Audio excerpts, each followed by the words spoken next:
của chị tôi xem mà xin nào muốn thế cứ giờ chị bảo của là con gia của là cứ giờ chị bắt sợ bỏ lại của chết sẽ kiện cho con gia của có thể bỏ tiền và có chơi cùng ôi lúc tu thì cùng cho con vào lịch cha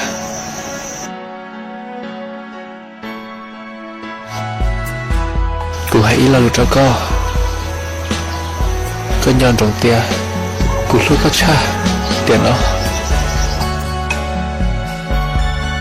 xin nó tỏ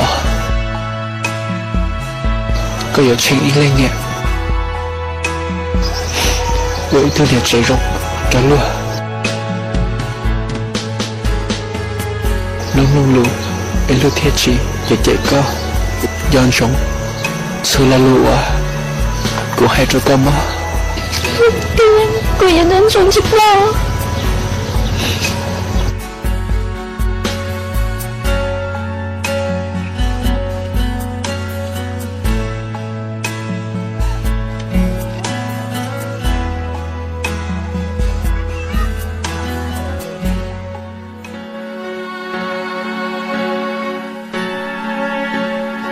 nhớ rộng con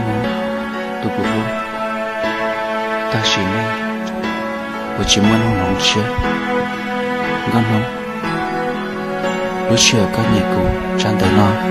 thì cụ tiếng đại con một lần nhớ lò lơi lơi của lúc chiều ô lo nhớ khó chết của giờ khó tư lo chỉ mua con quên trên tròn lưng tôi bỏ nó nương gia lò bỏ có bỏ hết tiền cũng dành cho con tâm chị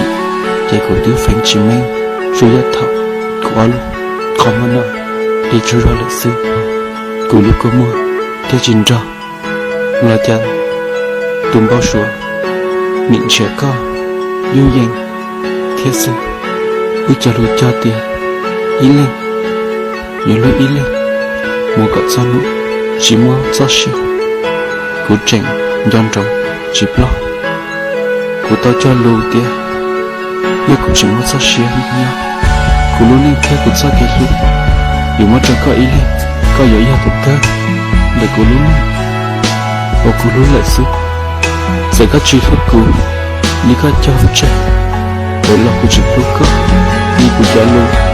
và tao cho trong con, họ ngân hơn, hiện nào cũng chỉ tao con,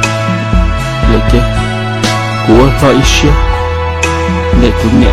nên mà mất kế yên lực lại nó cho chơi nó sao đi nó cho tiền nó